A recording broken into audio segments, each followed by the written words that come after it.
നമസ്കാരം. പലപ്പോഴും പേഷ്യൻസ് ക്ലിനിക്കിൽ വന്നിട്ട് എന്തെങ്കിലും അസുഖമായിട്ട് വരുമ്പോൾ നമ്മുടെ അടുത്ത് ചോദിക്കാറുണ്ട്, ഡോക്ടറെ ഇത് ക്യാൻസർ ആണോ, ഈ അസുഖം ക്യാൻസറിലേക്ക് പോകാൻ ചാൻസ് ഉണ്ടോ എന്നൊക്കെ ചോദിക്കാറുണ്ട്. നമ്മുടെ ശരീരത്തിൻ്റെ ഏതെങ്കിലും ഒരു ഭാഗത്തൊക്കെ എന്തെങ്കിലും മുഴകളോ അല്ലെങ്കിൽ തടിപ്പൊക്കെ വന്നു കഴിഞ്ഞാൽ നമുക്ക് ഭയങ്കര ടെൻഷനാണ് അല്ലേ. ഇത് ക്യാൻസർ ആണോ എന്നൊരു ടെൻഷനാണ് അല്ലേ.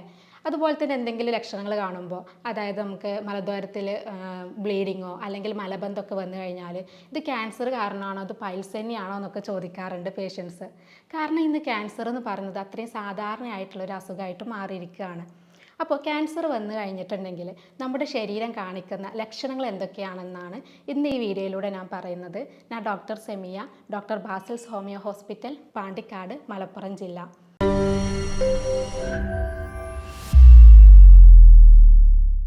നമുക്കറിയാം, ക്യാൻസർ എന്ന് പറയുന്നത് മിക്ക ആളുകളുടെയും ധാരണ ഒരു ജീവൻ എടുക്കുന്ന അസുഖമാണ് അല്ലെങ്കിൽ മാറാരോഗമാണെന്നാണ്. എന്നാൽ ഒരുപാട് പേര് ഈ ക്യാൻസറിനെ അതിജീവിച്ചിട്ട് നമ്മുടെ ഇടയിൽ ജീവിക്കുന്നുണ്ട്. ഈ രോഗത്തിൻ്റെ ലക്ഷണങ്ങളും അതുപോലെ അടയാളങ്ങളൊക്കെ നമ്മൾ നേരത്തെ തന്നെ കണ്ടുപിടിക്കുകയാണെങ്കിൽ ഈ രോഗം മൂർച്ഛിക്കുന്നതും അതുപോലെ തന്നെ മറ്റ് സീരിയസ് ആയിട്ടുള്ള അവസ്ഥയിലേക്ക് മാറുന്നതൊക്കെ നമുക്ക് തടയാൻ പറ്റും.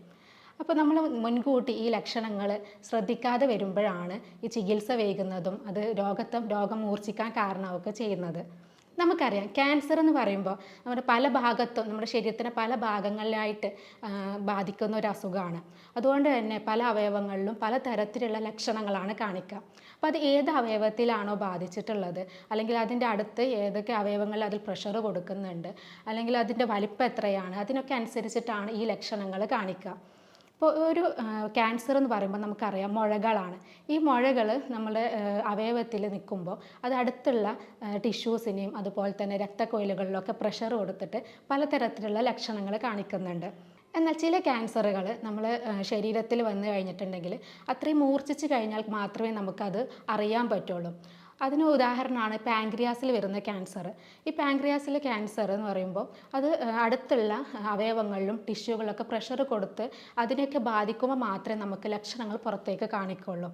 എന്നാൽ ചില ആളുകളിൽ ഇത് നടുവേദനയായിട്ടും അതുപോലെ വയറുവേദനയായിട്ടൊക്കെ ഇതിൻ്റെ ലക്ഷണങ്ങൾ കാണിക്കാറുണ്ട്. അതുപോലെ ശരീരത്തിൽ നമ്മുടെ ചർമ്മത്തിൽ പലതരത്തിലുള്ള മാറ്റങ്ങൾ വരാം. ഇപ്പോൾ നമ്മുടെ ശരീരത്തിൽ എന്തെങ്കിലും ഒരു മറുകോ അല്ലെങ്കിൽ ഒരു തടിപ്പൊക്കെ വന്നിട്ട് അതിന് ഇടയ്ക്കിടയ്ക്ക് ബ്ലീഡിങ് വരിക, അല്ലെങ്കിൽ ചൊറിച്ചിൽ വരിക, അല്ലെങ്കിൽ തന്നെ അതിൻ്റെ വലിപ്പം കൂടി വരിക, ഇങ്ങനെയൊക്കെ വരുന്നുണ്ടെങ്കിൽ നമ്മൾ ശ്രദ്ധിക്കണം, അത് ക്യാൻസർ ആവാനുള്ള ചാൻസ് ഉണ്ട്. അപ്പോൾ ഇങ്ങനെയുള്ള ലക്ഷണങ്ങൾ കാണിക്കുമ്പോൾ നമ്മളത് ഡോക്ടറെ കാണിച്ചിട്ട് അത് മറ്റെന്തെങ്കിലും അസുഖമാണോ എന്നുള്ളത് നമ്മൾ ഉറപ്പ് വരുത്തണം. അതുപോലെ തന്നെ ഞാൻ നേരത്തെ പറഞ്ഞു, ക്യാൻസർ എന്ന് പറയുന്നത് മുഴകളാണ്. അപ്പോൾ നമ്മുടെ ശരീരത്തിൻ്റെ ഏതെങ്കിലും ഭാഗത്ത് നമ്മുടെ ശരീരത്തിനെ അസ്വസ്ഥയാക്കുന്ന അല്ലെങ്കിൽ എന്തെങ്കിലും വേദനയൊക്കെ ഉണ്ടാക്കുന്ന എന്തെങ്കിലും മുഴകളൊക്കെ ഉണ്ടെങ്കിൽ, അല്ലെങ്കിൽ അതിൻ്റെ സൈസ് കൂടി വരുന്നുണ്ടെങ്കിൽ നമ്മൾ ശ്രദ്ധിക്കണം. അത് നമ്മളൊരു ഡോക്ടറെ കാണിച്ചിട്ട് അത് എന്താണെന്നുള്ളത് ഉറപ്പ് വരുത്തേണ്ടതുണ്ട്. അതുപോലെ തന്നെ നിൽക്കാതെയുള്ള ചുമ കുറേ പേഷ്യൻസിൻ്റെ ഇടയിൽ കാണാറുണ്ട്. എന്നാൽ 3 ആഴ്ചയോളം ഈ ചുമ ഇങ്ങനെ നിൽക്കാതെ വരികയാണെങ്കിൽ നമ്മളത് ഡോക്ടറെ കാണിച്ചിട്ട് പരിശോധിക്കേണ്ടതുണ്ട്. പക്ഷേ ചുമ എന്ന് പറയുമ്പോൾ നമുക്ക് പല കാരണങ്ങൾ കൊണ്ട് വരാറുണ്ട്. ശ്വാസകോശത്തിൽ അണുബാധയോ അല്ലെങ്കിൽ തൊണ്ടവീക്കം കാരണമൊക്കെ വരാം. പക്ഷേ ഇത് എന്താണെന്നുള്ളത് ക്യാൻസർ സംബന്ധമായിട്ടുള്ള രോഗമാണോ, ശ്വാസകോശത്തിൻ്റെ ക്യാൻസർ ആണോ എന്നുള്ളത് നമ്മൾ ഡോക്ടറെ കാണിച്ചിട്ട് ഉറപ്പ് വരുത്തേണ്ടതുണ്ട്. അതുപോലെ തന്നെ നമ്മുടെ മലവിസർജന സമയത്ത് എന്തെങ്കിലും മാറ്റങ്ങൾ വരിക, അല്ലെങ്കിൽ കുറേ കാലങ്ങളായിട്ട് മലബന്ധം അനുഭവപ്പെടുക, അല്ലെങ്കിൽ കാരണമൊന്നുമില്ലാതെ വെറുതെ ബ്ലീഡിങ് വരിക, ഇങ്ങനെയുള്ള കാരണങ്ങളുണ്ടെങ്കിലും അത് ക്യാൻസറിൻ്റെ ലക്ഷണമാവാം. പൈൽസ്, ഫിഷർ പോലെയുള്ള അസുഖങ്ങളിലും നമ്മൾ ബ്ലീഡിംഗ് ഒക്കെ കാണാറുണ്ട്. എന്നാൽ ഇതിൻ്റെ സിംറ്റംസ് ഒന്നും ഇല്ലാതെ തന്നെ വെറുതെ കാരണമില്ലാതെ ബ്ലീഡിങ് ഉണ്ടെങ്കിൽ നമ്മൾ ഡോക്ടറെ കാണിക്കേണ്ടതുണ്ട്. അതുപോലെ തന്നെ നമ്മുടെ ശരീരത്തിൻ്റെ ഭാരം കുറയുക. ഇപ്പോൾ നമുക്ക് സാധാരണ നമ്മുടെ ശരീരത്തിന് ഭാരം കുറഞ്ഞു വരാറുണ്ട്, ചില പേഷ്യൻസിലൊക്കെ കാണാറുണ്ട്. എന്നാൽ ചുരുക്ക സമയത്തിൻ്റെ ഉള്ളിൽ തന്നെ ഒരു 4-5 കിലോ പെട്ടെന്ന് തന്നെ കുറയുകയാണെങ്കിൽ നമ്മളത് ശ്രദ്ധിക്കണം. ഈ അന്നനാളം, അതുപോലെ ആമാശയം, പാൻക്രിയാസ് എന്നീ അവയവങ്ങളിലൊക്കെ വരുന്ന ക്യാൻസർ ആണെങ്കിൽ അത് ശരീരം മെലിയാനുള്ള കാരണമാണ്. അപ്പോൾ അതുകൊണ്ട് തന്നെ അത് എന്താണെന്നുള്ളത് നമ്മൾ ടെസ്റ്റിലൂടെ പരിശോധിക്കേണ്ടതുണ്ട്. അതുപോലെ പനി എന്ന് പറയുമ്പോൾ ക്യാൻസറിൻ്റെ ഒരു പ്രധാന ലക്ഷണമാണ്. ഇപ്പോൾ നമ്മുടെ രോഗപ്രതിരോധ ശേഷിയെ ബാധിക്കുന്ന ക്യാൻസറുകളാണെങ്കിൽ അത് പനി അതിൻ്റെ ഒരു ഭാഗമായിട്ട് ലക്ഷണമായിട്ട് കാണാറുണ്ട്. അപ്പോൾ നമ്മുടെ രക്തത്തിൽ അർബുദം വന്നു കഴിഞ്ഞിട്ടുണ്ടെങ്കിൽ, ലുക്കീമിയ, ലിംഫോമ പോലെയുള്ള ക്യാൻസറൊക്കെ വന്നു കഴിഞ്ഞിട്ടുണ്ടെങ്കിൽ അത് പനിയായിട്ടാണ് ആദ്യ ലക്ഷണം കാണിക്കുക. അപ്പോൾ അതുകൊണ്ട് തന്നെ വിട്ടുമാറാത്ത പനി, കാരണങ്ങളൊന്നും ഇല്ലാതെ നമുക്ക് ഇടയ്ക്കിടയ്ക്ക് പനി വരിക, ഇങ്ങനെ വരുമ്പോൾ നമ്മൾ ശ്രദ്ധിക്കേണ്ടതുണ്ട്. അതുപോലെ തന്നെ നമുക്ക് വിശദീകരിക്കാനാവാത്ത വിധത്തിലുള്ള ശരീരവേദന വരിക.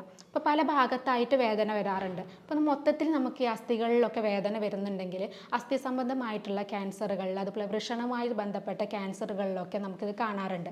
അതുപോലെ തലവേദന, ഇടയ്ക്കിടയ്ക്ക് തലവേദന വരിക, അത് നമ്മൾ മെഡിസിൻ എടുത്തിട്ടും തലവേദന ഒന്നും മാറ്റമില്ലെങ്കിൽ അത് ബ്രെയിൻ ട്യൂമറിൻ്റെ ഭാഗമായിട്ട് കാണാറുണ്ട്.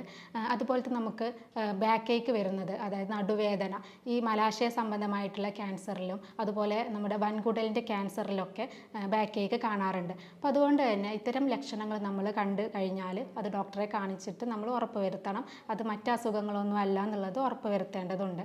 എന്നാൽ ചില ക്യാൻസറുകൾ നമുക്ക് സാധാരണ അത് ബാധിക്കുന്ന അവയവത്തിൻ്റെ ലക്ഷണങ്ങളൊന്നും കാണിക്കാതെ മറ്റ് അതുമായിട്ട് ഒരു ബന്ധമില്ലാത്ത ലക്ഷണങ്ങൾ കാണിക്കാറുണ്ട്. അത് ഈ ക്യാൻസറുകൾ, ഈ മുഴകൾ അതുമായി ബന്ധപ്പെട്ട് എന്തെങ്കിലും പദാർത്ഥങ്ങൾ പ്രൊഡ്യൂസ് ചെയ്യുമ്പോഴാണ് നമുക്ക് മറ്റ് ഇതുമായി ബന്ധമില്ലാത്ത ലക്ഷണങ്ങൾ കാണിക്കാറുള്ളത്. ഇപ്പോൾ ഉദാഹരണത്തിന് പാൻക്രിയാസിൽ വരുന്ന ക്യാൻസർ പലപ്പോഴും നമ്മുടെ കാലുകളിലുള്ള രക്തക്കുഴലുകളിൽ കട്ട പിടിക്കുന്ന വസ്തുക്കൾ പ്രൊഡ്യൂസ് ചെയ്യുന്നുണ്ട്. അതുപോലെ തന്നെ നമ്മുടെ ഈ ശ്വാസകോശ സംബന്ധമായിട്ടുള്ള ക്യാൻസറുകളിലൊക്കെ കാൽസ്യം ഇൻക്രീസ് ചെയ്യുന്ന ഹോർമോണുകളൊക്കെ പ്രൊഡ്യൂസ് ചെയ്യുന്നുണ്ട്. അതുകൊണ്ട് തന്നെ അത് നമ്മുടെ പേശികളെ ബാധിക്കുകയും തളർച്ചയും ക്ഷീണമൊക്കെ അനുഭവപ്പെടാറുണ്ട്. അപ്പോൾ ഇത്തരം ലക്ഷണങ്ങളും അതുപോലെ അടയാളങ്ങളും നമ്മൾ ശരീരത്തിൽ കാണിക്കുകയാണെങ്കിൽ കറക്റ്റ് ടൈം, കൃത്യസമയത്തിൽ തന്നെ നമ്മൾ ഡോക്ടറെ കാണിച്ചിട്ട് ടെസ്റ്റുകളൊക്കെ ചെയ്ത് നമ്മൾ ഇത് ക്യാൻസർ അല്ല എന്നുള്ളത് ഉറപ്പ് വരുത്തേണ്ടതുണ്ട്. അപ്പോൾ ഇതുമായിട്ട് ബന്ധപ്പെട്ട് എന്തെങ്കിലും സംശയങ്ങൾ ഉണ്ടെങ്കിൽ എനിക്ക് വാട്സപ്പ് ചെയ്യാവുന്നതാണ്. എൻ്റെ നമ്പർ താഴെ കൊടുക്കുന്നുണ്ട്. സ്നേഹത്തോടെ doctor Semiya, doctor Basil's homeo hospital, Pandikkad, Malappuram ജില്ല.